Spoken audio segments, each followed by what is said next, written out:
நம்ம சென்னை சில்க்ஸின் ஆடி blast சேவிங்ஸும் blast கலெக்ஷனும் blast. NEET தேர்வு முறைகேடை கண்டித்தும் மத்திய கல்வி அமைச்சர் தர்மேந்திர பிரதானை பதவி விலக வலியுறுத்தியும் டெல்லி ஜந்தர் மந்தரில் கரப்பான்பூச்சி ஜனதா கட்சியினர் தொடர்ந்து போராட்டத்தில் ஈடுபட்டு வந்தனர். குறிப்பாக அதில் 3 பேர் தொடர்ந்து உண்ணாவிரத போராட்டத்தில் ஈடுபட்டு வந்தனர்.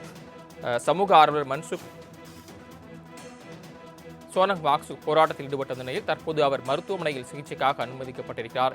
இந்த நிலையில் இது தொடர்பாக பேச்சுவார்த்தை நடத்த மத்திய அமைச்சர் JP நட்டா கரப்பான்பூச்சி ஜனதா கட்சியை சேர்ந்தவர்களுக்கு அழைப்பு விடுத்திருந்தார். தற்போது CJP பிரதிநிதிகள் இன்று மாலை எழுத்துப்பூர்வமான மனுவை தன்னிடம் வழங்கியதாக JP நட்டா குறிப்பிட்டிருக்கிறார். கூடுதல் விவரங்களை செய்தியாளர் நௌசாத் வழங்க கேட்கலாம். நௌசாத், விவரங்கள். வணக்கம் சரவணன்.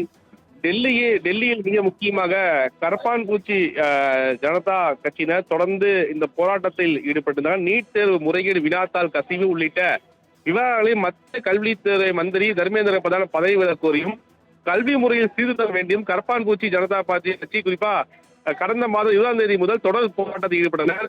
மிக முக்கியமாக நாடாளுமன்ற மழைக்கால கூட்டத்தொடர் தொடங்குவதையொட்டி திங்கட்கிழமை மிக முக்கியமாக சலோசன் பேரணி நடத்த அக்கட்சி அழைப்பு விடுத்தது. இதில் கரப்பான்பூச்சி ஜனதா கட்சி நாடாளுமன்றத்தை நோக்கி பேரணி ஈடுபட்டனர். இந்த போராட்டத்தை காலையிலேயே முதலே தொடங்கி வந்தனர்.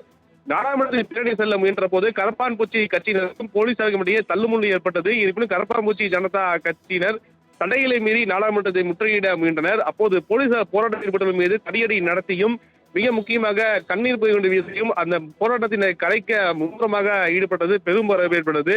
குறிப்பாக டெல்லியே மிக முக்கியமாக அதிர்வுக்குள்ளாக்கி தான் சொல்ல வேண்டும். டெல்லியில் நாடாளுமன்ற வளாக நுழைவுகள் அனைத்துமே மூடப்பட்டன. கிட்டத்தட்ட ஏராளமான காவல்துறை குவிக்கப்பட்டன. இந்த நிலையில் மிக முக்கியம் பாரதிய ஜனதாவுடைய மிக முக்கிய பொறுப்புடைய JP நட்டா அவர்கள் மிக முக்கியமாக அந்த போராட்டத்தை கைவிடுமாறு தெரிவித்தது மிக முக்கிய ஒன்றாக பார்க்கப்படுகிறது. ஏனென்றால் தொடர்ந்து இந்த போராட்டம் என்பது மத்திய அரசுக்கு எதிராக கொண்டு வந்த திட்டத்திற்கு எதிராகவும் இந்த போராட்டம் என்பது அவர்கள் அறிவித்து ஈடுபட்டு வந்தனர்.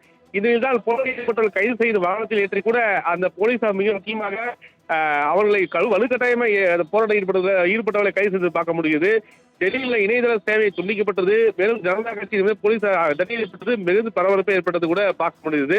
இந்த நிலையில் தொடர்ந்து நாடாளுமன்ற கூட்டத்தில் கூட ஒத்திவைக்கப்பட்டது இருந்தாலும் கூட மிக முக்கியமாக நாடாளுமன்றம் முழுமையாக பாதுகாப்பு பணியில் கொண்டு வரப்பட்டது. இந்த நிலையில் தான் மிக முக்கியமாக பாஜக தலைவர்கள் அவ்வப்போது ஆலோசனை மேற்கொண்டு JP நட்டா அவர்கள் இந்த போராட்டத்தை கைவிடுமாறு கேட்டிருப்பதாக ஒரு தகவல் வெளியாக இருக்கிறது. அந்த அடிப்படையில் மிக முக்கிய செய்தியாக பார்க்கப்படுகிறது. தாங்கள் வழங்கிய தகவல்களுக்கு நன்றி நௌசா. நம்ம சென்னை சில்க்ஸின் ஆடி பிளாஸ்ட் சேவிங்ஸும் பிளாஸ்ட் கலெக்ஷனும்